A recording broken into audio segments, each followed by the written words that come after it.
Carlos, hay que iniciar la transmisión.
Hola, ¿qué hay? Muy buenas tardes a todos. Hoy es un día a lo mejor atípico porque es en sábado.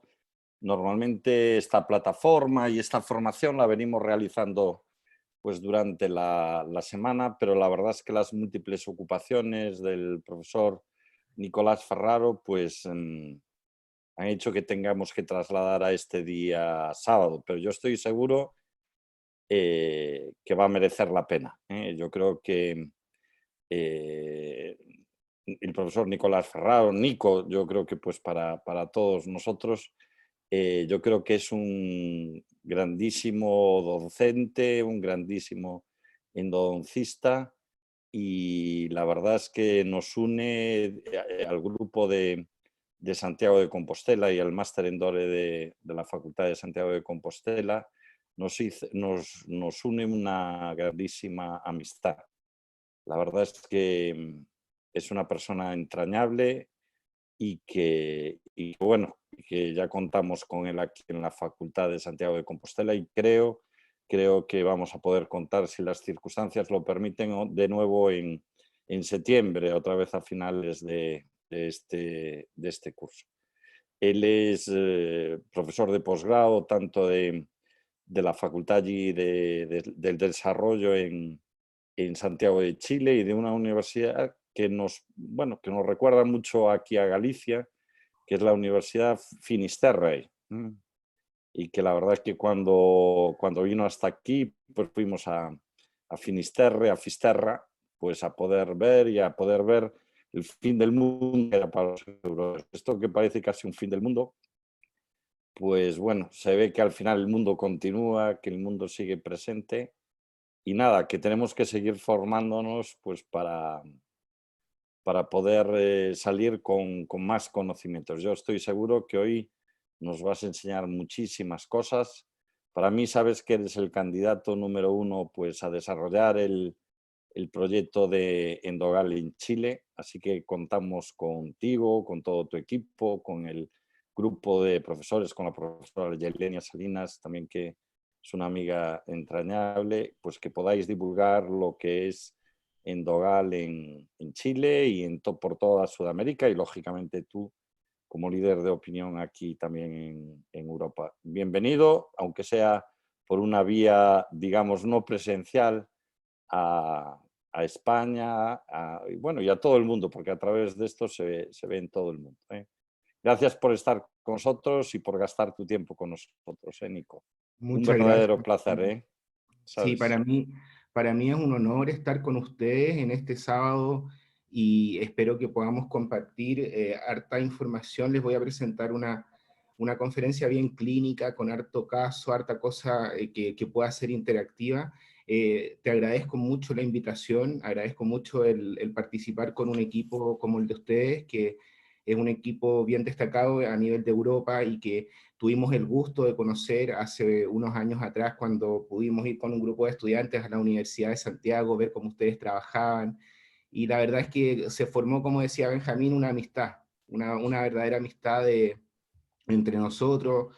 Estamos muy en contacto y bueno, y feliz de trabajar con ustedes y de poder el día de hoy compartir esta experiencia con respecto al tema de las reabsorciones. Les agradezco la oportunidad, la invitación y espero que pueda ser provechoso, pese a que, como dijo Benjamín, que es un día sábado en que podrían estar descansando. Les agradezco por estar acá para poder aprender un poco de endodoncia. ¿Comenzamos al tiro, Benjamín?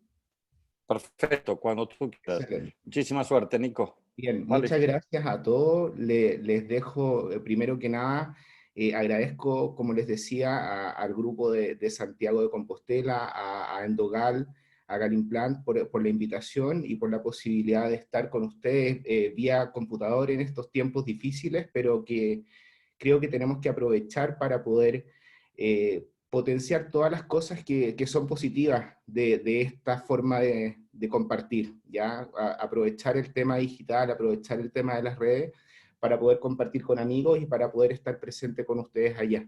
Muchas gracias por la invitación. Bien, yéndonos un poco más al tema, vamos a hoy día hablar de reabsorciones radiculares, que es un tema que me gusta mucho y que he tenido la oportunidad de también manejar diversos casos en relación a esto que voy a compartir con ustedes.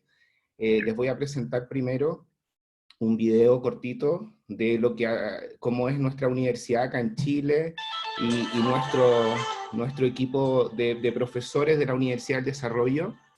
Esta es nuestra clínica donde hacemos nuestro programa de diplomado y también trabajamos con estudiantes de pregrado, con un equipo que la verdad es que somos un equipo de trabajo bien unido y que somos todos amigos. Ya aquí se los voy a ir mostrando. El grupo está liderado por la doctora Salinas, que es la directora del programa, y un tremendo equipo de docentes, de amigos que tratamos de enseñar endodoncia de la manera más amena posible con nuestros estudiantes. Ahí mostramos en nuestros programas de pregrado, nuestros programas de posgrado, el uso de la magnificación para poder trabajar con nuestros estudiantes de manera interactiva. Ya quedan bastante motivados los alumnos con todo lo que es el uso de la tecnología en endodoncia y tratamos de apuntar bastante a eso. Ahí estamos trabajando, esta es la doctora Salina, que es la directora del programa del diplomado, y bueno, ahí algunas imágenes para que ustedes conozcan cómo acá en Chile estamos. Es el doctor Gil, que también es parte del programa del diplomado. Hacemos demostraciones en vivo con nuestros estudiantes y todo, bueno, un poco para introducirles y para que ustedes conozcan también cómo aquí en Chile estamos trabajando con este programa de endodoncia ya este año en su 5ª versión.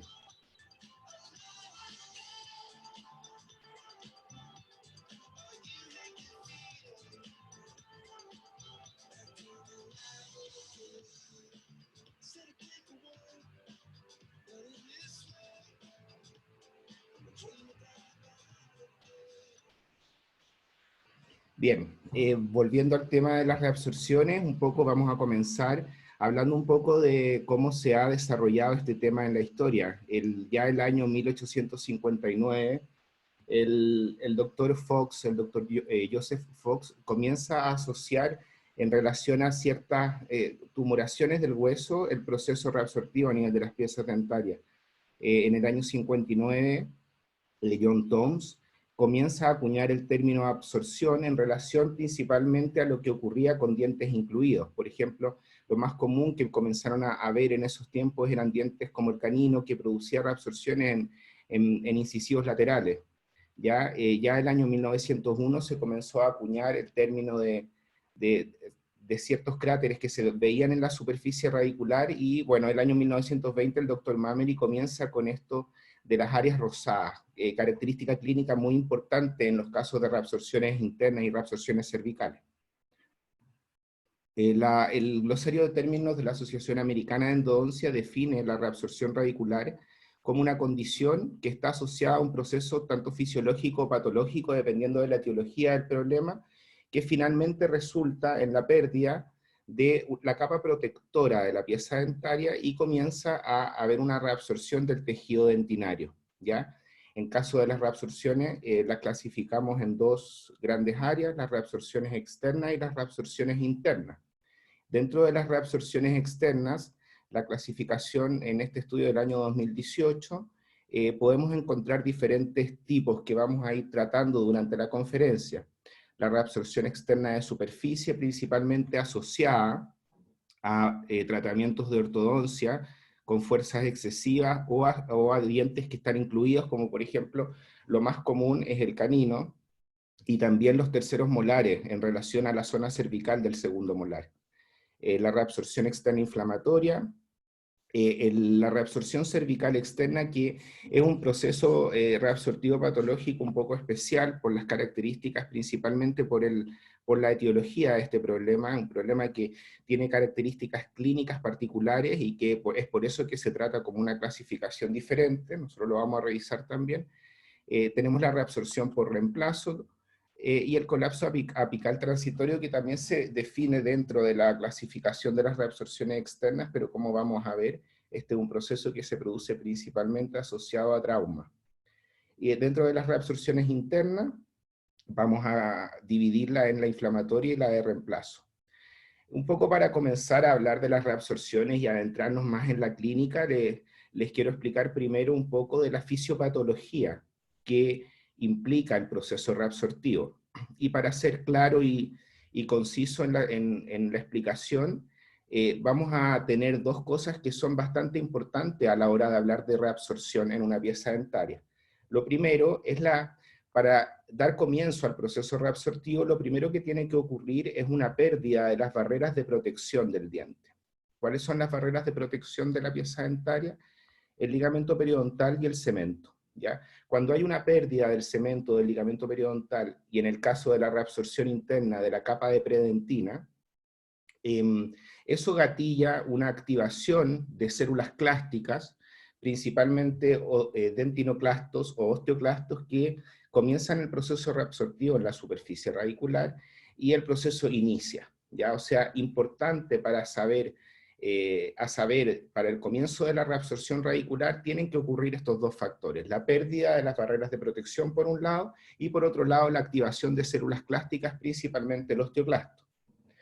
En relación a las barreras de protección, les comentaba, el ligamento periodontal y el cemento para las reabsorciones externas debe en el fondo perderse esta capa protectora. El cemento es una capa celular que no mineralizada que recubre la superficie radicular del diente, y dentro de la composición del cemento existen factores protectores, es decir, dentro de la capa de cemento existen moléculas que inhiben la reabsorción. Al perder esta capa de cemento por algún factor externo, por algún factor inflamatorio, la dentina queda expuesta directamente, y luego de eso la activación de las células clásticas hace que comience el proceso reabsortivo. El osteoclasto es una célula fundamental a la hora de hablar de reabsorciones. ¿Ya? El osteoclasto es una célula precursora de las células gigantes multinucleadas que se diferencia, y este osteoclasto, para comenzar el proceso reabsortivo al unirse a la superficie dentinaria, existe una zona del osteoclasto que se denomina una zona limpia o una clear zone, donde no existe una cantidad de moléculas actínicas que se unen con la superficie dentinaria, y en un borde rizado que se adhiere, va a comenzar el proceso reabsortivo principalmente por una baja en el pH, secreción por parte de la célula de iones hidrógenos que van a producir una disminución en el pH de la zona. Esa disminución del pH va a comenzar a disolver todo el tejido cálcico de la dentina y va a comenzar el proceso de reabsortivo, ¿ya? Un poco para entender la imagen en este esquema, esta es la célula clástica del osteoclasto, la superficie dentinaria a la que se une, hay una zona rizada, que es la zona de unión principalmente, secreción de moléculas de hidrógeno acá, baja del pH en la zona, y esa baja del pH, principalmente el ambiente ácido, es lo que activa y comienza a, por decirlo de alguna manera, a retirar todos los iones calcio, y comenzar con el proceso reabsortivo, descalcificando principalmente el tejido dentinario. Existen distintas moléculas en el proceso que son importantes de conocer. El sistema RANK-RANK-L, que es un sistema que está a nivel de la superficie y que activa la diferenciación de los osteoclastos, ¿ya? También el ODF, que es un factor diferenciador de osteoclastos, es decir, una molécula que va a activar la diferenciación de estas células y comenzando el proceso reabsortivo, factores del complemento, etc. Y por otro lado tenemos también ciertas moléculas que son inhibidoras de la diferenciación, por lo tanto inactivadoras del proceso reabsortivo. Son importantes estas dos moléculas, el OPG y el OSIF, que son factores inhibitorios del osteoclasto, por lo tanto que a la larga inhiben el proceso de la reabsorción. Para poder terminar y concluir con el tema de la fisiopatología, quisiera que revisáramos este esquema, que nos explica un poco lo que yo les he dicho hasta ahora. Está el osteoclasto activado sobre la superficie dentinaria. Este osteoclasto tiene una zona actínica sin organelos celulares, un borde rizado que produce el hidrógeno. Este hidrógeno hace que el pH baje en esta zona y comience la reabsorción por la captación de los iones calcio, ¿ya? Estas moléculas son bien importantes, que son las integrinas, las cuales van a producir la unión de la célula del osteoclasto a la superficie dentinaria, manteniendo en esta zona el pH, y el proceso reabsortivo comienza por disolución del tejido calcificado de la dentina. Resumen, en el fondo, el estímulo, que en general puede ser un estímulo inflamatorio o un estímulo mecánico, como por ejemplo un diente impactado o una fuerza de ortodoncia ejercida muy excesivamente, produce daño a las barreras de protección en la superficie externa, ligamento periodontal y cemento, y en la superficie interna predentina. Se produce una activación de los osteoclastos producto de las moléculas que yo les mencioné anteriormente. El osteoclasto se va a unir a la superficie dentinaria y va a comenzar con la secreción de los iones hidrógenos, baja de pH, disolución del calcio, y comienza el proceso reabsortivo. Esa es la manera en que fisiológicamente comienza un proceso reabsortivo a nivel de la pieza dentaria. La respuesta inflamatoria, que puede estar presente dependiendo del tipo de reabsorción del que estemos hablando, perpetúa el proceso en el tiempo. Ya es importante que cuando hablamos de una reabsorción inflamatoria con presencia de necrosis pulpar, eso va a hacer que se perpetúe el proceso en el tiempo de la reabsorción. ¿Cuál es la etiología de estos procesos reabsortivos? Es variable, ¿ya? Lo más común y lo que más encontramos en la literatura es la ortodoncia como un factor predominante en la producción de reabsorciones externas, y el trauma, ¿ya? Secuelas de trauma. Pero también la enfermedad periapical o la enfermedad pulpar en general o periapical puede producir estimulación y comienzo de reabsorciones, problemas periodontales, también dientes impactados que pueden comenzar procesos reabsortivos, aumentos excesivos de temperatura en la superficie externa radicular, producto, por ejemplo, de una técnica de compactación en caliente, termoplástica, puede también producir reabsorciones, factores químicos, y aquí es importante mencionar los agentes de clareamiento, como el peróxido de hidrógeno, el peróxido de carbamida, sobre todo usado en técnicas de blanqueamiento intracameral. Existen algunos virus asociados, y es interesante también mencionar un síndrome, que es un síndrome de reabsorción ósea felina, ya que es un síndrome que principalmente transmiten los gatos, y que también existen algunas publicaciones en la literatura en relación a la relación que tiene este virus, principalmente transmitido a través de los gatos, con la producción de reabsorciones. Hay cosas interesantes ahí en relación a este tema. Factores de enfermedades sistémicas, como por ejemplo el hiperparatiroidismo, también puede tener tendencia a producir mayores reabsorciones, producto de de la hormona paratiroidea que produce reabsorción y captación de los iones cálcicos, y muchas veces, sobre todo en el caso de la reabsorción cervical, es idiopática, o sea, no es conocida su etiología. ¿Ya? La reabsorción externa la vamos a clasificar, como les dije anteriormente, en la reabsorción externa de superficie, la reabsorción externa inflamatoria, la reabsorción cervical externa, que la vamos a tratar como un cuadro patológico particular, la reabsorción por reemplazo y el colapso apical transitorio. Para comenzar vamos a hablar de la reabsorción externa de superficie, la cual se define como un proceso transitorio generalmente asociado a un factor de presión. Presión sobre la superficie radicular que hace que se pierda la capa protectora y comience con el proceso reabsortivo. Principalmente el origen y la etiología de este proceso está asociado con lo que es ortodoncia no bien aplicada, por decirlo de alguna manera, con cargas excesivas en ciertas piezas dentarias que pueden comenzar a generar procesos reabsortivos. Dientes impactados también se asocian con reabsorción externa de superficie y tumores y quistes, que son lesiones que también pueden comenzar con este proceso patológico. Cuando la etiología es ortodoncia, lo más complejo aquí es la presión que hace la fuerza ortodóntica sobre el ligamento periodontal. Producto de esta fuerza excesiva se puede perder la capa del ligamento periodontal y los pacientes comienzan con este proceso reabsortivo. En general, lo que más se ve es que está asociado a incisivos superiores, asociado a la expresión del RANK-RANK-L, que es la molécula activadora del osteoclasto, por lo tanto hace que comience el proceso de reabsorción sobre la superficie, y dentro del canal radicular muchas veces si nosotros aplicamos fuerza ortodóntica excesiva, puede haber una cierta estimulación de algunas moléculas que también hagan que la reabsorción, que el factor ortodóntico comience con un proceso de reabsorción interna, asociado a la reabsorción externa que se genera. ¿Ya? En general, cuando la etiología es una fuerza excesiva aplicada por ortodoncia, el tratamiento de este tipo de problemas es solamente retirar el factor que está produciendo la reabsorción, en este caso, la fuerza ortodóntica. No es necesario hacer una intervención endodóntica, ya en ningún caso. Solamente el tratamiento en este caso implica remover la causa.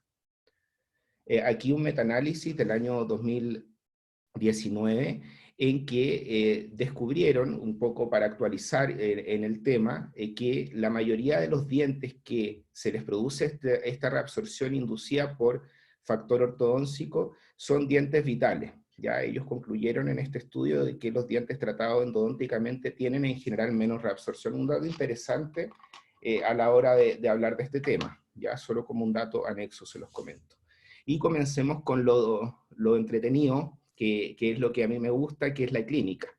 Vean esta paciente, en este caso un incisivo lateral, en que se produjo una reabsorción de la superficie radicular, producto de un tratamiento de ortodoncia antiguo. ¿Ya? La paciente ya no estaba con tratamiento de ortodoncia, ojo que aquí también hay un factor de una cirugía ortognática asociada, que también puede haber producido cuando se realizó la cirugía, que también favoreció el proceso reabsortivo, pero en este caso la paciente consulta en diciembre del 2016 para ver qué hacemos con esta pieza dentaria. Bueno, en resumen, el tratamiento fue eliminar la causa del problema, o sea, eliminar la fuerza sobre esa pieza dentaria, y aquí tenemos controles sucesivos de la pieza dentaria, como ustedes ven, sin realizar ningún tipo de intervención endodóntica.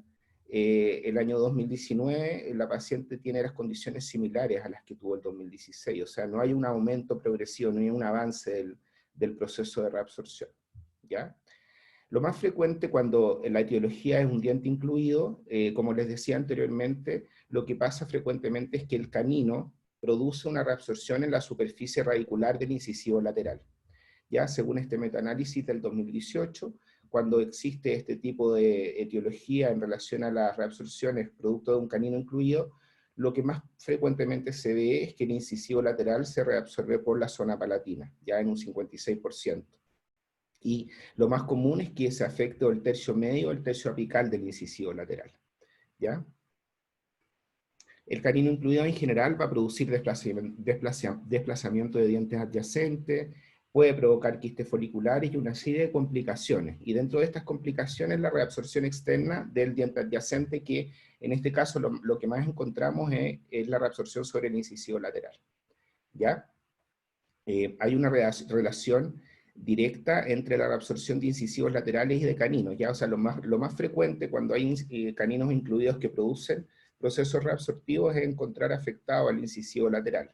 En un 66% de los casos vemos que los incisivos laterales son los más afectados y el incisivo central es mucho menos frecuente con un 11%, ¿ya? En general los procesos reabsortivos, y es un dato interesante, son mucho más comunes en mujeres que en hombres.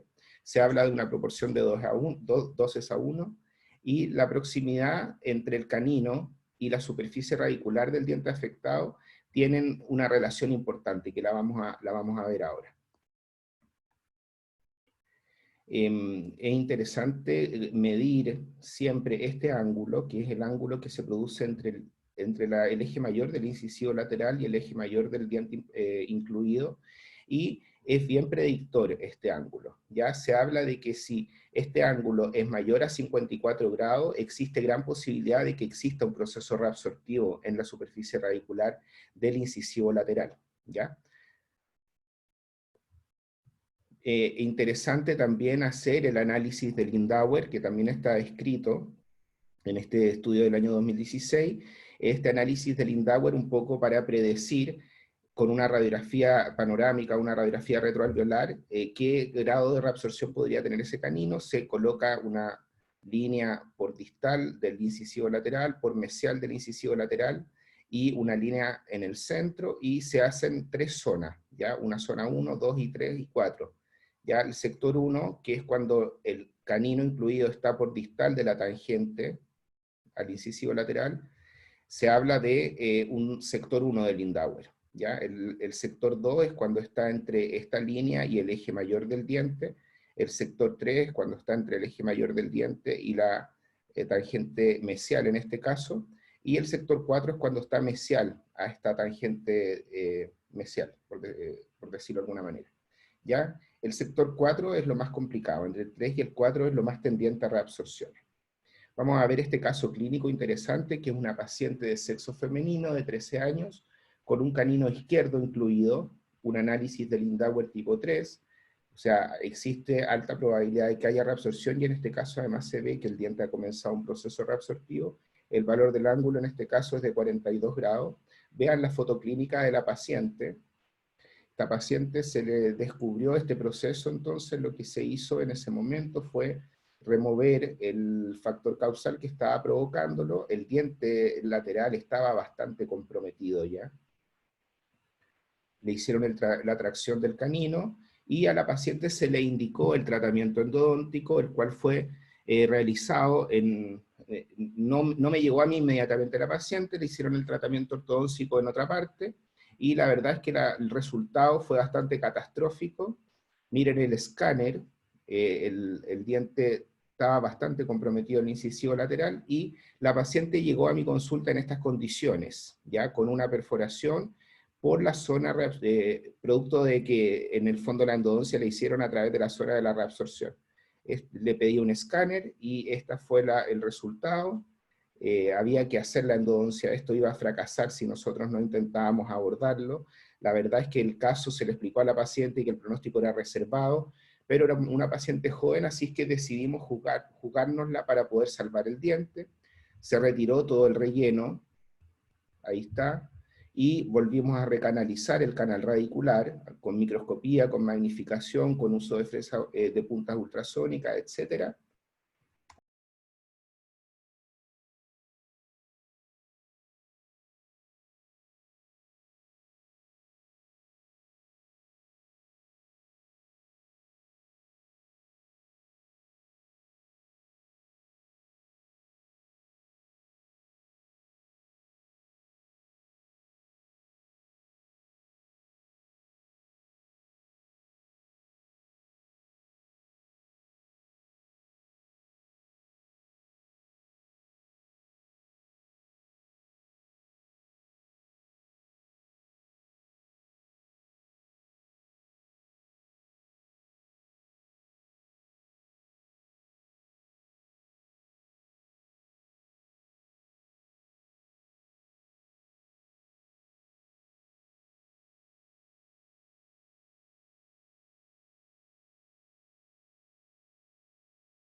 control inmediato. Algunas fotos clínicas del resultado, el sellado con el biocerámico, el cono de Gutapecha que sellaba la parte apical del canal, ahí está la radiografía, esta fue en mayo del 2018, y vean aquí el control a los 7 meses, vemos el buen resultado que producen estos cementos biocerámicos en esta zona, con una reparación bastante importante, hay información incluso del espacio periodontal, esto fue 7 meses después, esto fue 12 meses después, vean la formación ósea, 17 meses, un control de 17 meses, el diente en buen estado periodontal, y este último control de 21 meses en que la paciente ya tiene una reparación bastante evidente. ¿Ya? Ahí tienen la comparación de los controles del caso, y este es un escáner tomado 12 meses después, un control con el TAC, también se ve la formación de hueso ahí, y la adaptación biológica a este material, que en este caso un biocerámico, el biodentín. ¿Ya? Los cortes sagitales para poder ver la reparación. ¿Ya? Ese es un caso que es interesante. Ya el origen en ese caso fue producido por el canino. Ahora, lo más grave que ahí se produjo fue que el primer tratamiento endodóntico realizaron una perforación, por lo tanto hubo que solucionar esos dos problemas. ¿Ya? Este otro caso interesante en el cual se observa un canino también incluido en relación a ese incisivo lateral. La diferencia es que la pieza 2.2 en este caso estaba vital y con respuesta correcta a los test de vitalidad, a los test pulpares, etcétera, no había compromiso. Por lo tanto, en este caso, como no habían realizado nada, la paciente llegó inmediatamente a consultarme, y la indicación fue solo remover la causa, ¿ya? Y mover el canino. El diente estaba con respuestas normales a los test de vitalidad, de sensibilidad, y se realizó la tracción del canino. Aquí tienen el proceso de tracción del canino y los controles radiográficos. Esta pieza dentaria sigue con vitalidad y sin necesidad de hacer la endodoncia, ya debido a que las pruebas pulpares responden bien y responden con normalidad, ¿ya? La causa del problema de reabsorción era solo el canino incluido, por lo tanto es importante tener este conocimiento, ¿ya? La endodoncia se indica producto del diagnóstico pulpar, principalmente. En este caso no hicimos la endodoncia, caso distinto al anterior, ¿ya? La reabsorción externa inflamatoria, para seguir con la clasificación, habla principalmente de un factor infeccioso asociado, ¿ya? O sea, existe un estímulo infeccioso, generalmente una necrosis pulpar, que produce una reabsorción externa de la superficie radicular, ¿ya? Aquí tienen un ejemplo, por ejemplo, en este caso una lesión apical que produce una reabsorción en la zona apical de este diente. Efectivamente aquí sí tenemos que hacerle tratamiento endodóntico, obviamente, porque el factor es infeccioso, ya es producto de la necrosis pulpar de ese incisivo. Cuando hablamos de reabsorción externa de reemplazo, nos referimos principalmente a una patología asociada a traumatismo, en que el proceso es progresivo y a medida que se produce la reabsorción se va generando inmediatamente tejido óseo. ¿Ya? Esa es la otra clasificación. Siguiendo con las reabsorciones externas, vamos a conversar un poco de la reabsorción externa cervical, en la cual es un cuadro específico que se ha estudiado bastante en los últimos años en la literatura, y se define como una lesión agresiva por naturaleza que va a resultar en una significante pérdida de estructura dentaria a nivel de la zona cervical del diente afectado, ¿ya? El daño se produce bajo la unión epitelial. Su etiología es poco clara, no tenemos un factor etiológico preciso en que se produzca, del por qué se produce esta reabsorción externa cervical.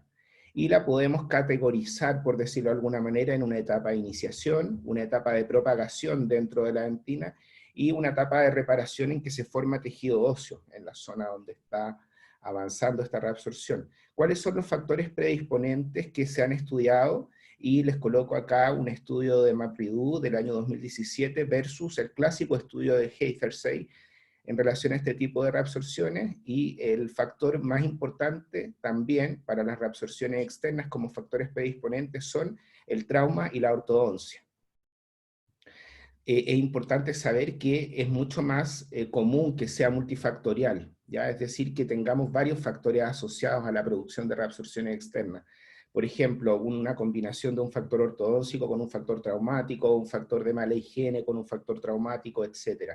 En general, es bien poco común que sea solo un solo factor predisponente. En general, es multifactorial el origen. Los dientes más afectados en estos problemas de reabsorción externa, en primer lugar, los incisivos centrales, los caninos también, y los molares inferiores. Ya son los dientes más afectados en general, producto de las reabsorciones externas. ¿Cuál es la clínica? En general es un proceso asintomático, que lo encontramos como un hallazgo radiográfico muchas veces, ¿ya? Entonces, no es fácil detectarlo de manera precoz, ya muchas veces encontramos al paciente bastante afectado, ¿ya? ¿Qué podemos ver en la clínica? A veces tejido irritativo en la encía con una zona rosada, ¿ya? Las zonas de Mammary, que son estas zonas rosáceas que se colocan, que se ven en la zona cervical de las piezas dentarias. El compromiso pulpar viene en etapas tardías, ¿ya? ¿Por qué? Porque el proceso reabsortivo inicia en la zona del cervical, avanza hacia adentro de la dentina, pero la capa de predentina del interior del canal es una capa protectora, ¿ya? Esta lámina de predentina del interior del canal radicular actúa como una capa protectora al proceso reabsortivo, por lo tanto el proceso reabsortivo tiende a avanzar por la dentina, no comprometiendo en un primer momento la pulpa, ¿ya? Aquí tienen la histología del proceso, que se divide en 4 zonas, por decirlo de alguna manera: un portal de entrada, una zona de reabsorción activa con estos canales de reabsorción que son típicos, una zona que es como reparativa, donde se va formando tejido óseo, y por último, la zona que es importante, esta lámina que es protectora, ya esta capa de predentina del interior del canal que actúa como una capa protectora para el proceso de reabsorción. Vean imágenes, esto está en este estudio de acá, bien interesante, de la histología en el portal de entrada. Esta es la zona de dentro de la reabsorción, en que vemos zonas de canalículos reabsortivos y tejido que va reparando, tejido como hueso que va produciéndose ahí. Esta es la lámina pericanal de resistencia, que es la zona resistente que hace que en una primera instancia el proceso no afecte la pulpa, ¿ya? Esta es una zona rica en proteínas pobre en proteínas, que tiene factores de inhibición de reabsorción, la lámina pericanal de resistencia. ¿Cuál es la clínica? En las radiografías podemos ver zonas radiolúcidas irregulares, como de apariencia moteada, ¿ya? Lo que asemeja como una zona apolillada, ya se describe en la literatura, ¿ya? En las radiografías retroalveolares podemos ver solamente el compromiso proximal, y a partir de eso, Heitherse, el año 99, hizo una clasificación de estas reabsorciones cervicales en 4 tipos, basados en la radiografía, ¿ya? En el caso del escáner, la clasificación de Patel del año 2018 plantea una nueva clasificación para las reabsorciones cervicales, basadas principalmente en lo que es el CST, ¿ya? La clasificación clásica del año 99 de Heitherse clasifica este tipo de lesiones en 4 clases. La clase 1, que es una lesión leve, circunscrita solo a la dentina. En la clase tipo 2 vamos a ver una lesión que está circunscrita a dentina, pero que ya va a alcanzar el tercio cervical del canal radicular. La clase 3, la reabsorción avanza a través del tercio coronario, alcanzando el tercio medio, y cuando ya la clase 4 es cuando ya avanza tercio medio y tercio apical muchas veces del diente. La clasificación de Patel del año 2018 es una clasificación basada principalmente en tomografías, y esto es lo que se está usando actualmente como clasificación de estos procesos de reabsorción cervical, la clasificación en base a un escáner, ¿ya? ¿Y cómo se hace esta clasificación? Bueno, son 3 factores que tenemos que tener presente: la altura de la reabsorción, similar a lo que planteaba Heitherse en el año 99, pero aquí además se hace una clasificación en la extensión circunferencial de la reabsorción, viendo la cantidad de tejido que afecta por los grados al interior, debido a que lo podemos hacer con el escáner. Entonces, en altura podemos decir que el tipo 1, cuando se mantiene a nivel de la unión cemento-esmalte, o coronal a la cresta ósea. La tipo 2 es cuando la reabsorción avanza en el tercio coronal de la raíz, pero es apical a la cresta ósea, subcrestal. El tipo 3 cuando se extiende al tercio medio, y el tipo 4 como cuando se extiende al tercio apical, similar a lo que Heitherstay planteaba en el año 99. La clasificación de Patel incluye esta extensión circunferencial desde el punto de vista de la vista axial. Cuando la angulación es mayor a 90 grados, menor a 90 grados, es tipo A, mayor a 90 grados pero menor a 180, B, cuando es de 180 a 270 grados, C, y mayor a 270 grados es la tipo D.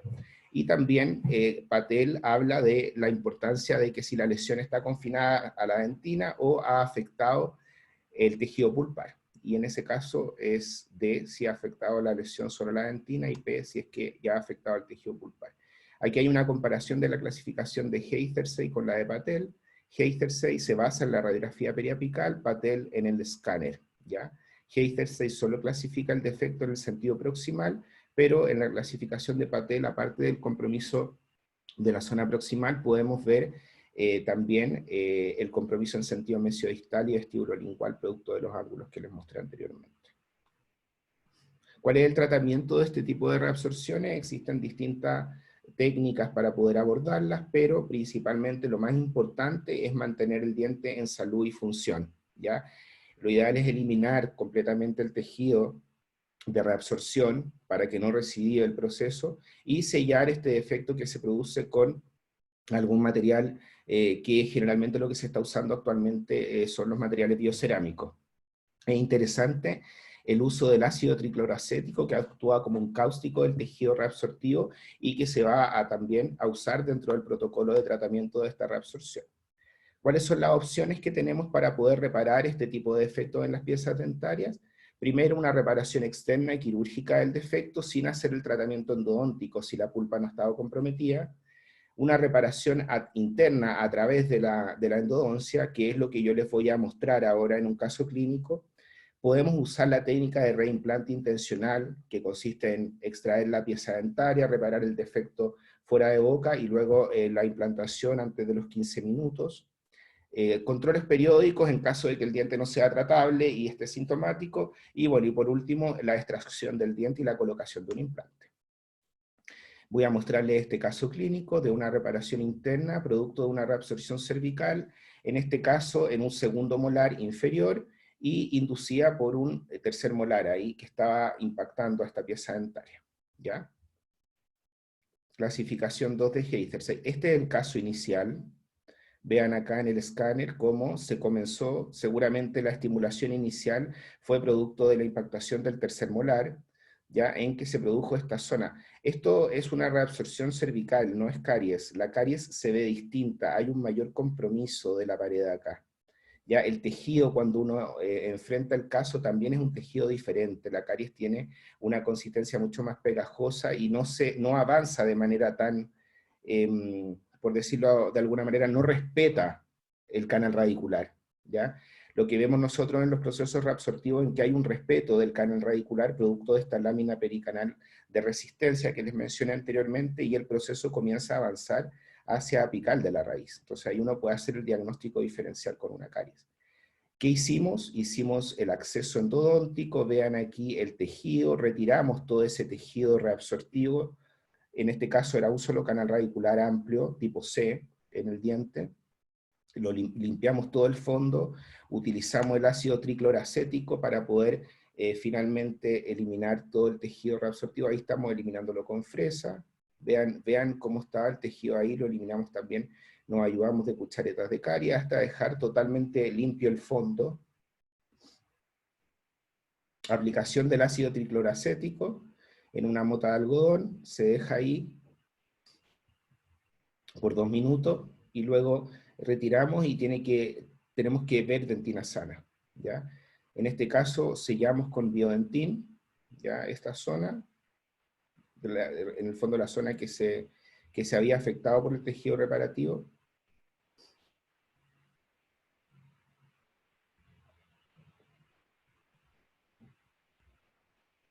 es importante proteger el canal radicular con alguna mota de teflón o alguna mota de algodón para que no entre el biocerámico al canal radicular en este caso.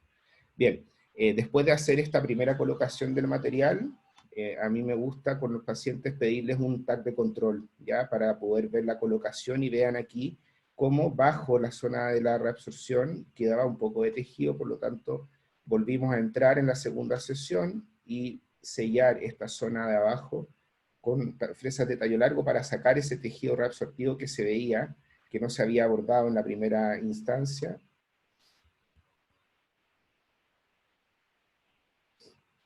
Ahí se ve cómo vamos a retirar, bajo el biodentín sellado en la primera vez, y volvimos a abordar y volvimos a tratar de sacar ese defecto. Lo sellamos, y finalmente el resultado fue este, ¿ya? Logramos eliminar esa zona, y aquí está el escáner final luego de 5 meses del tratamiento, la endodoncia realizada y toda la zona del tejido reabsortivo eliminada. Controles radiográficos de 11 meses, el diente en boca, sin problemas apicales, y bastante bien, en buenas condiciones, la paciente asintomática, etc. Este es el último control que tengo del caso. El colapso apical transitorio se habla de un proceso producto principalmente de un trauma, una luxación, la cual va a provocar una reabsorción apical en la pieza dentaria que es reversible. Ya es importante saber que producto del trauma muchas veces se puede producir este colapso apical transitorio descrito en la literatura, no tiene proceso infeccioso asociado, la pieza responde normal, por lo tanto no hay que hacer nada, ya el proceso remite solo en 12 meses, ¿ya? Interesante esto, que principalmente se produce por una luxación, ¿ya? Para seguir avanzando, vamos a hablar un poco de reabsorciones internas. Las reabsorciones internas son procesos que se inician dentro del espacio pulpar con una pérdida del cemento, con una pérdida de la capa de predentina, pérdida de dentina y posible invasión. Aquí tienen un esquema de cómo comienzan estos procesos. Lo que pasa es que se pierde esta capa interna de la predentina, se activan los odontoclastos del interior de la pulpa y comienza este proceso reabsortivo a producirse al interior de la pieza dentaria. Es importante saber que para que el proceso avance en el tiempo, debe haber dentro de la pulpa zonas de tejido necrótico y zonas de tejido vital. Es decir, tejido vital en general apical a la zona de la reabsorción, apical a la zona de reabsorción, que está vital y nutre todas las células que están produciendo el proceso, y un tejido necrótico coronal a la zona de la reabsorción, al espacio, que es el factor estimulativo para que siga avanzando el proceso. En la epidemiología es mucho más común en hombres que en mujeres en este caso. El diente más afectado es el incisivo maxilar, y en general también es un proceso asintomático. Puede producir una fístula cuando el proceso haya avanzado y haya quizás perforado la dentina, y ahí se puede ver una fístula en la zona, y la radiografía se ve un área radiolúcida que pierde los márgenes del canal. Un poco para... lo que se hace actualmente, la verdad, es en estos casos siempre pedir un escáner, ¿ya? Con esta tecnología del escáner, ahora ya no nos podemos quedar con la radiografía en este tipo de problemas, ya tenemos que complementar siempre con un CBCT. La mancha rosada, esta de Mammary, que también se puede ver en las reabsorciones internas, ¿ya? Vamos a ver el caso clínico en una paciente de 25 años. Vean acá, consulta inicialmente el año 2016, esta era una radiografía que tenía la paciente.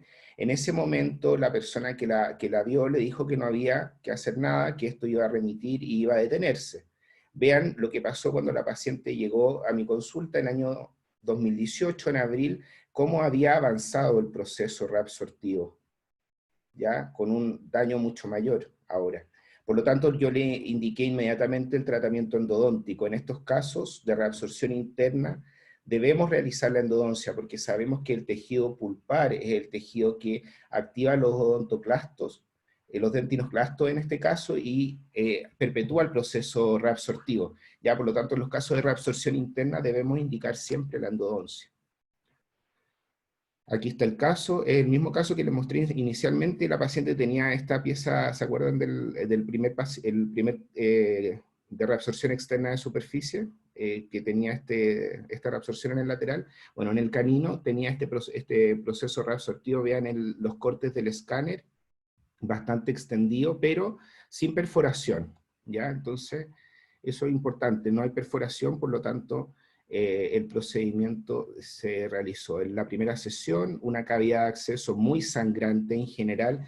Las reabsorciones tienen alto contenido vascular inflamatorio, que se produce una hemorragia bastante importante en la primera sesión.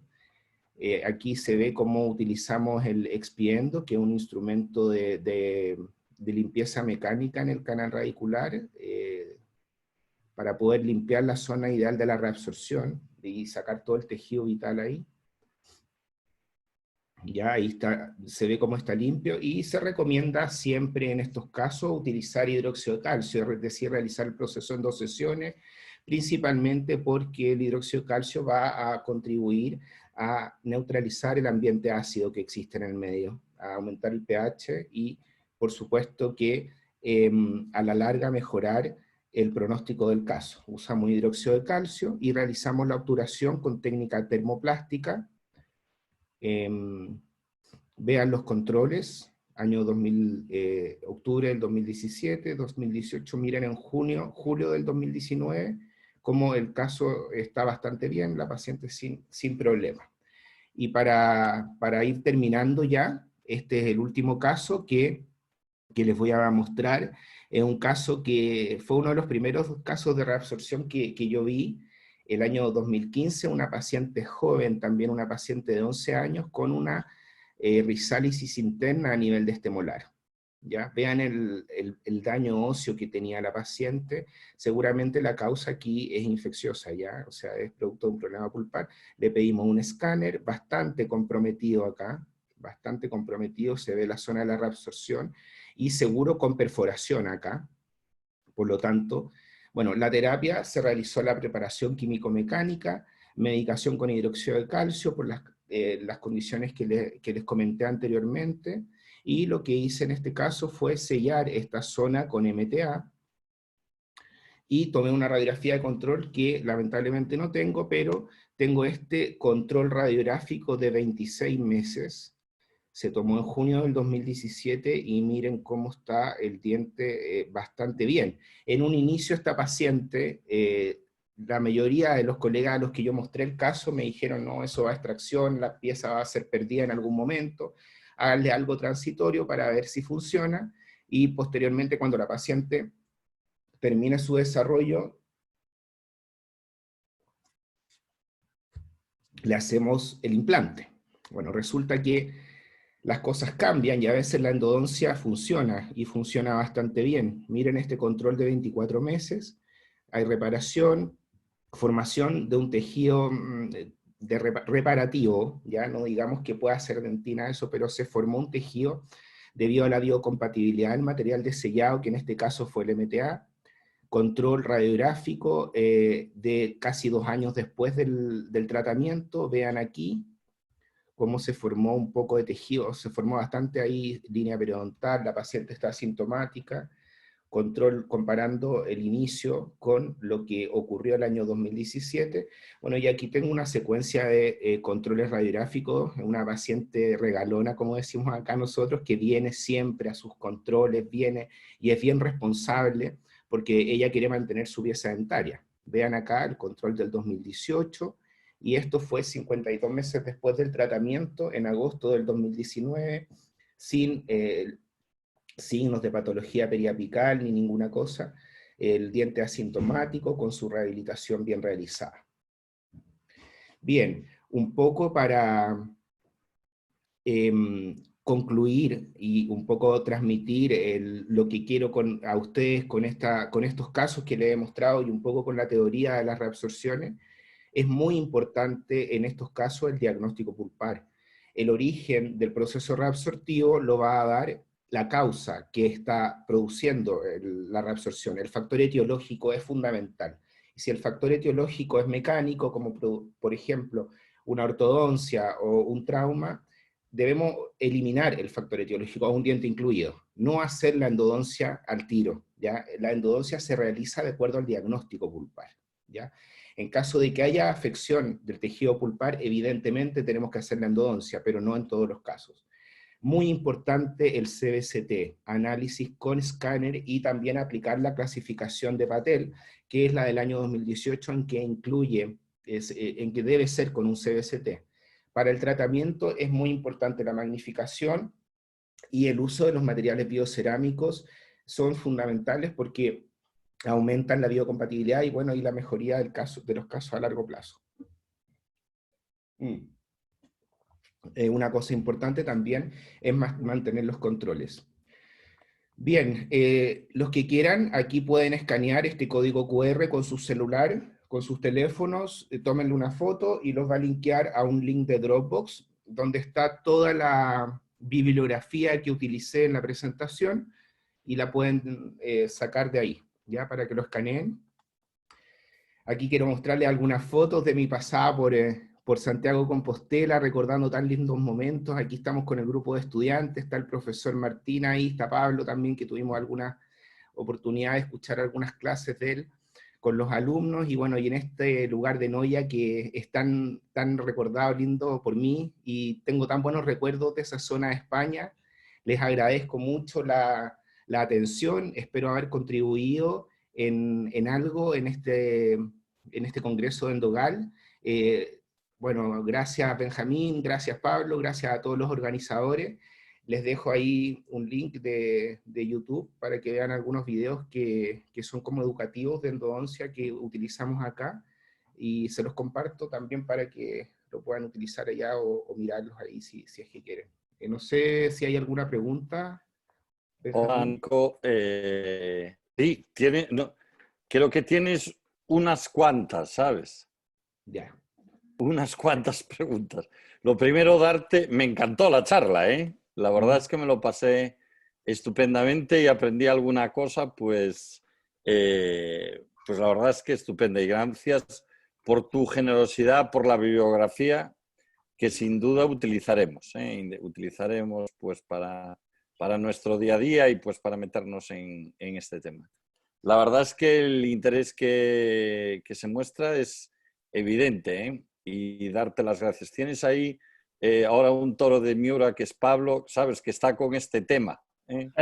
Yo creo que te va a dar un poco, sobre todo en materiales, está haciendo unos estudios en perros, que yo imagino que te hará alguna pregunta sobre eso, sobre los materiales y la posición de la lesión. A mí me gustaría hacerte una también tirando para mi terreno, que es el blanqueamiento interno, ¿no?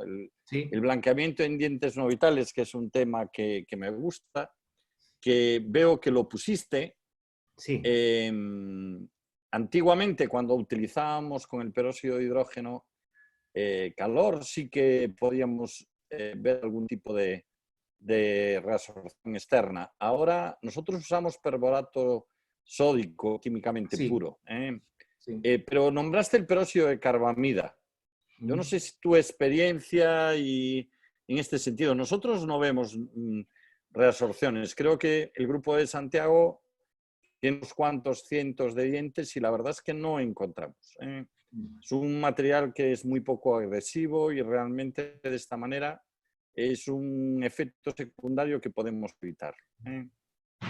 Bien, sí, no, de No sé todas tu maneras, experiencia. nosotros aquí en lo que hacemos nosotros con respecto a los blanqueamientos internos es también usar perborato de sodio. Ya es el material más seguro, el que también nos da buenos resultados más a largo plazo. El peróxido de carbamida quizás es más eficiente, pero es mucho más seguro en la literatura y en todo lo que hemos estudiado, el perborato de sodio, principalmente. Bueno, y también hay que tener ciertas precauciones, que es sellar el tercio cervical del canal para no producir una percolación, por decirlo de alguna manera, del material. Y el perborato de sodio es bastante seguro, ¿ya? O sea, esa es la recomendación desde el punto de vista, por decirlo de alguna manera, endodóntico. Ya el peróxido de hidrógeno ya está bastante como cuestionado, producto del problema de las reabsorciones cervicales. ¿Ya? Eso. Después, antes de pasar a Pablo, y después haremos unas cuantas preguntas de las personas que nos están viendo. Primero, que te están viendo desde muchos países de Sudamérica, te están dando la la enhorabuena, pues aparte de España y Portugal, que es nuestras personas, pero tienes que saber que se nota tu fama allí por el continente, ¿eh? Entonces, que te quieren dar, que les encantó a muchas personas. Y otra cosa que veo unos cuantos chats, estamos en un ambiente normalmente muy quirúrgico, ¿eh? ¿Sabes? Nosotros es una empresa que lo forman, digamos, como dos secciones, ¿eh? Una parte implantológica, que es Galimplan, y otra endodóncica, que es Endogal, ¿no? Y veo que has dejado alucinados a los de la parte, digamos, quirúrgica, digamos, de darle una oportunidad a dientes que muchas veces... realmente parecen desahuciados, ¿no? Y Sí. yo creo que es un mensaje que deberíamos transmitir. Los implantes, lógicamente, son maravillosos y en todas nuestras clínicas los utilizamos como tratamiento, pero poder dar oportunidad a dientes que realmente tienen una patología muy avanzada y darles esa oportunidad, y algunas veces que los conseguimos salvar. Yo creo que eso es un mensaje, y un foro como este yo creo que tiene más sentido. Ayer, no sé si lo sabes, hubo un debate entre endodoncia e implantología, ¿no? Y entonces hay un foro que se llama Alto Mando, que son todos quirúrgicos, que allí estaban así un poco. Realmente yo les pedía que lo dejáramos en empate, ¿no? Estaba, pues bueno, que realmente yo creo que hay que darle una oportunidad al diente, y si Siempre. eso no funciona, lógicamente está otro tratamiento, que es la implantología, pero realmente la endodoncia resuelve muchos problemas, muchos problemas. Simplemente hay que saber tratarlos como tú, ¿eh? Gracias, Benjamín. Pablo, no sé si hay Hola. alguna pregunta, algo. Sí, hola Nico. La verdad que me encantó, la presentación muy bonita, con los TBCTs, los vídeos de los casos, y luego súper ordenado, súper esquematizado. La verdad que me gustó mucho, y aprendí también unas cuantas cosas.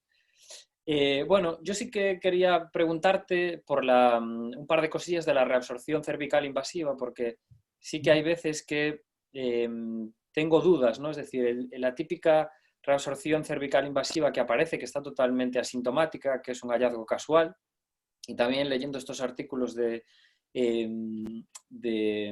King's College, ¿cómo se llama? Dios mío, de Patel, del que hizo la clasificación. Bueno, él al final decía que estos casos asintomáticos, pues muchas veces los controlaba, ¿no? Yo en la clínica casos de reabsorción cervical invasiva que veo que no tienen ningún tipo de sintomatología y que a lo mejor llevan tiempo, pues también los controlo, ¿no? Porque hay veces que si te metes a tratarlos, pues igual pues acabas provocando una patología o una sintomatología que el paciente no tenía. Entonces era para saber un poquito tu opinión con respecto a este tipo de casos asintomáticos. Sí. Bueno, en estos casos lo que yo opino en relación a esto que tú acabas de mencionar es que efectivamente cuando uno tiene la posibilidad de controlar al paciente y está asintomático y no hay compromiso pulpar, lo ideal ahí, si no tengo no tengo, por decirlo de alguna manera, la posibilidad de tratar la reabsorción y de eliminar ese tejido desde afuera, por decirlo de alguna manera, quirúrgicamente, sin comprometer el tejido pulpar, puede ser una opción el control, ¿ya? Pero es importante, a veces complica el tema porque el proceso es progresivo y va avanzando en el tiempo, ¿ya? Por lo tanto, debemos tener el control preciso del paciente, teniendo la posibilidad de verlo cada un mes, cada 3 meses, idealmente, porque el proceso se sabe que puede avanzar, ¿ya? Por lo tanto, ahí se nos produce una dualidad, que puede avanzar más o a lo mejor se va a detener, etc. Es muy poco lo que se sabe de lo que pueda pasar en futuro. Por lo tanto, yo creo que ahí lo que deberíamos hacer es idealmente hacer un tratamiento externo, si es que pudiéramos, para poder igual retirar el tejido que existe, sin comprometer el endodonto. Ahora, este caso que mostré, por ejemplo, y varios casos más que me ha tocado tratar, han sido pacientes que llegan sintomáticos a la clínica, Claro. ya con cuadros de pulpitis, con cuadros de pulpitis irreversibles que tenemos que indicar sí o sí la endodoncia. Ahora, en relación a dejarlo ahí, no sé si estoy muy de acuerdo ya en relación a eso. Pienso que es un proceso que avanza con el tiempo y por lo tanto, de alguna manera, ideal es que se haga algún tipo de tratamiento. Muy bien. Y luego la otra pregunta es, eso, justo cuando las reabsorciones son en la, digamos, en esa zona a nivel justo de la cresta ósea, ¿no? Es decir, esas reabsorciones cervicales tan frecuentes en anteriores, a nivel de la cresta ósea, ¿tú qué tratamiento sueles recomendar y qué materiales sueles utilizar? En general, lo que utilizamos acá, bueno, cuando es un diente anterior es diferente a un molar, porque claro, uno tiene que considerar el tema estético y si se puede, quizás en los dientes anteriores creo que es más recomendable un abordaje quirúrgico muchas veces si no hay compromiso pulpar, ¿ya? En los molares es mucho más complejo, porque sobre todo a nivel de un primer molar en la zona cervical es muy difícil llegar ahí quirúrgicamente. Pero creo que en los dientes anteriores el acceso te permite un abordaje quirúrgico correcto, remover el tejido desde afuera, limpiar la zona y luego sellar con un material, con un biocerámico, o incluso dependiendo de la zona puede ser con un compósito, incluso. ¿Mm? Muy bien, muy bien. Pues gracias. No No sé sé si había ahora más preguntas. Sí, Benjamín. hay preguntas. Yo creí que le ibas a dar así un poco del estudio este que estás haciendo. Interesante, Pablo. Lo quiere dejar para la publicación, veo. No, bueno, Mira, porque... bueno. Mira, ya te digo, felicitarte. A ver, ¿alguna pregunta? Que, por ejemplo, lo que dicen del segundo molar, sobre todo, veo que hay alguna pregunta. Y del lateral, si el abordaje que debiste realizar no debió de ser mixto, interno y externo, sobre todo en el molar, por el resultado comentan varias personas, veo aquí. En el caso del molar inferior, Sí, en el complementar segundo molar, ¿sabes? sí, con un acceso externo a través de para poder, por decirlo de alguna manera, colocar el biocerámico también por fuera. ¿Eso? Sí, mixto, ¿sabes? Para tener mayor control del biocerámico. Sí. Mira, no lo hice mixto porque la verdad es que con el abordaje interno las reabsorciones cervicales parten como un punto inicial de entrada y generalmente se mantiene el esmalte por distal en algunos casos. Por lo tanto, con el abordaje interno logramos sellar toda la zona y lo dejamos así. Yo de todas maneras le explicaré al paciente que en algún momento podríamos complementar con un abordaje como externo por distal, pero es complejo ahí desde el punto de vista técnico también, llegar bien en esa zona. Por eso es que yo prefería hacerlo solamente interno, en el caso. Ya. Principalmente por una... Preguntan si tienes alguna experiencia en las reabsorciones cervicales invasivas interproximales, también por el problema de acceso. Sí. Si, por ejemplo, el tratamiento que tú harías, por ejemplo, sería un reimplante o tratarías algún otro tipo de tratamiento. Si tienes experiencia, ¿y qué harías? No tengo mucha experiencia en el tema del reimplante, pero sí en el tema del reimplante es una cosa bien válida y que se ha estudiado mucho en el último tiempo, que tiene excelentes resultados y puede ser una opción importante de tratamiento, el reimplante intencional en esos casos, sí, estoy de acuerdo. No tengo experiencia en haberlo realizado yo, pero por lo que he leído y por lo que me he formado en el tema, sí sería una opción bastante válida, un tratamiento de reimplante, por ejemplo. ¿Ya? Después, mira, te preguntan por el tricloracético. ¿Sí? Que si le podías, que no lo conocía, si le puedes decir la función que tiene, cómo se consigue, cómo lo utilizas, un poco saber de todo esto. Está recomendado para el tratamiento de este tipo de reabsorciones de este ácido, pero que lo que produce es como es cáustico para los tejidos, ¿ya? O sea, va a producir que todo ese tejido se inactive, por decirlo de alguna manera. Se usa colocándolo sobre la superficie solo 2 minutos, teniendo la precaución de que no toque tejidos como encía, etcétera, porque es bastante cáustico, por decirlo de alguna manera. Solamente se debería aplicar sobre el tejido reabsortivo, en tejido duro, y yo lo mandé a hacer a la farmacia, acá en Chile, en una farmacia magistral. Lo conseguí la formulación de acuerdo al estudio. Creo que dentro de los papers que les mandé ahí con el código QR está cómo se usa y todo, pero en general así se utiliza sobre tejido duro en la zona de la reabsorción durante 2 minutos con una mota de algodón, teniendo la precaución de no contactar con ningún tejido blando, porque es bastante cáustico y puede producir cierto daño. Tengo un caso en que me pasó, de hecho, que finalmente contactó con la encía se quemó inmediatamente, o sea, se puso blanca, pero a la larga igual reparó, pero hay que tener mucha precaución con el tema del contacto con tejidos blandos en este material, ¿ya? Por lo tanto, recomiendo que se haga siempre con magnificación, que se vea que en el fondo la zona donde uno lo está aplicando, y aplicarlo solamente sobre tejido duro y tejido que esté con el compromiso reabsortivo. Sí, pues ponen aquí que el tricloracético se consigue en farmacias en España, que no se venden en depósitos. En productos dentales. Un aporte, yo creo que hay que tener mucho cuidado con el tricloracético, sobre todo con los ojos del paciente, ¿no? Porque si le cae una gota cuando lo estás llevando, te cargas el ojo del paciente. Eso sí que... Hay que poner lentes protectores. Sí, no, hay que tener cuidado. Y otra cosa, yo sí que me gusta el tricloracético para colocarlo previo a las perforaciones. Imagínate que hay una perforación y que sangra un poquito, le colocas una gotita de tricloracético con un microbrush y es inmediato. Ya puedes colocar luego el biocerámico encima sin mayor problema. Ah, excelente. Eso no lo sabía. Si alguien lo quiere pedir, ya que salió el tema se debe pedir a saturación máxima en solución acuosa, si se pide como fórmula magistral. Mira, querían que explicaras el colapso apical transitorio, que no lo entendieron. ¿Y por qué no? ¿Por qué no? ¿Por qué no necesita tratamiento?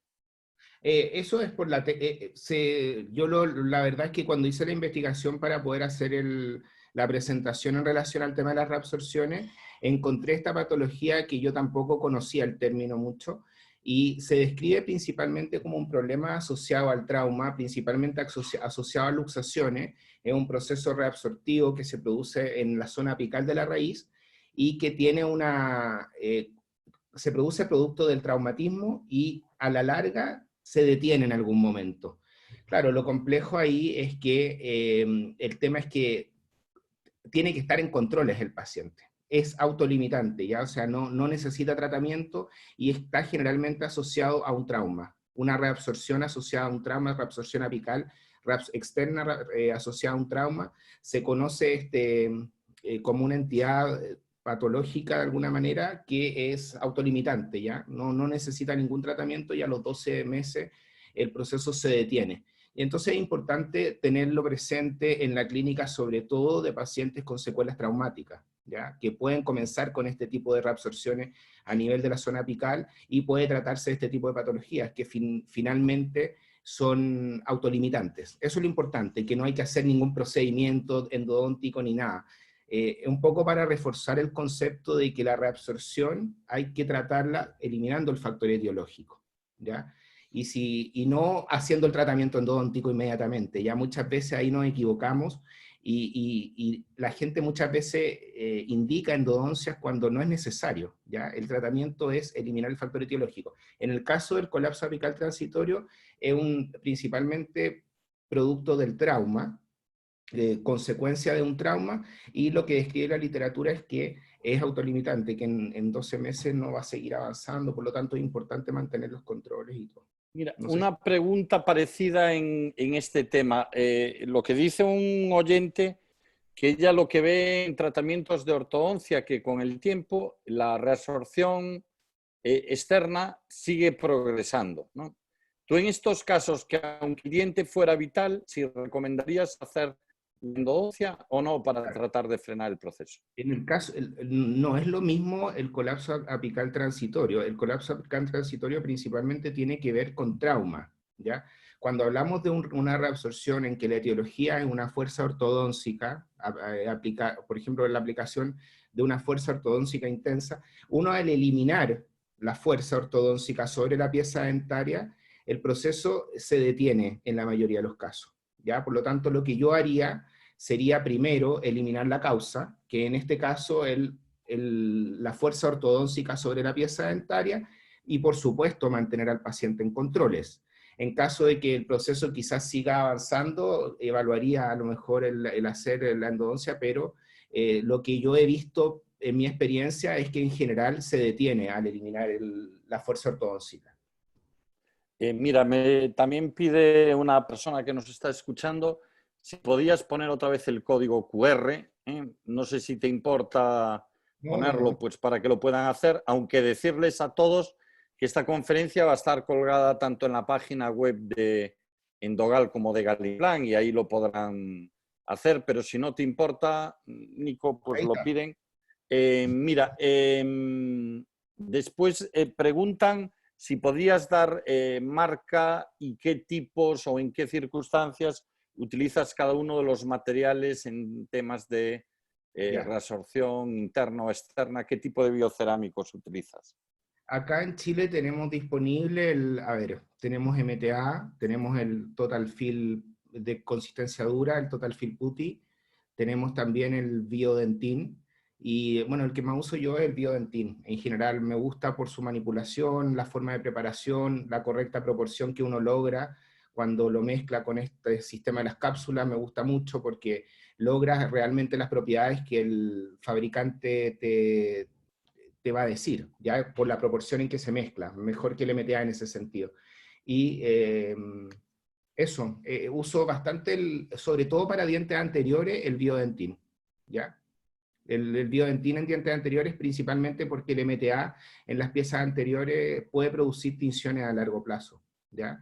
Entonces, el Biodentin me gusta bastante para las piezas anteriores y también para las posteriores, a mí personalmente, por el tema de la manipulación y la seguridad que me da el material de prepararlo en una cápsula y cumplir con sus requisitos y con sus propiedades. Después lo que preguntan es ¿cuál es tu experiencia en cuanto a la vitalidad de reabsorciones internas? Si es positiva o si en los casos avanzados ves pruebas de vitalidad negativa. Claro, es importante ahí, lo mencioné durante la conferencia, que para que el proceso de reabsorción interna está activo, en el caso de la paciente que les mostré el inicio en 2016, una reabsorción pequeñita, y en 2018 un avance bastante importante de la lesión, en esos casos tiene que haber pulpa vital, ¿ya? Cuando ya el canal radicular se ha necrosado completamente, el proceso reabsortivo se detiene. Requiere pulpa vital para que avance el proceso, ¿ya? Eso. Después también preguntan por los irrigantes que utilizas cuando hay, por ejemplo, una comunicación externa. Si utilizas hipoclorito o utilizas otro tipo de irrigación. Bien, buena pregunta, pero yo soy fan del hipoclorito. Ya el hipoclorito bien utilizado y no inyectado siempre funciona bien. Para una perforación no hay que tenerle miedo en el fondo a poder, como por decirlo, pasar o hacer un accidente, ¿ya? Porque uno lo que tiene que tener en precaución con el uso de hipoclorito es la presión, o sea, no ejercer presión sobre la zona y como limpieza no hay nada mejor que pueda desinfectar. ¿Qué porcentaje utilizas en esos casos de hipoclorito? 2%, 5% también utilizado. Pero recomendado para las perforaciones, por seguridad, ideal sería el 2%.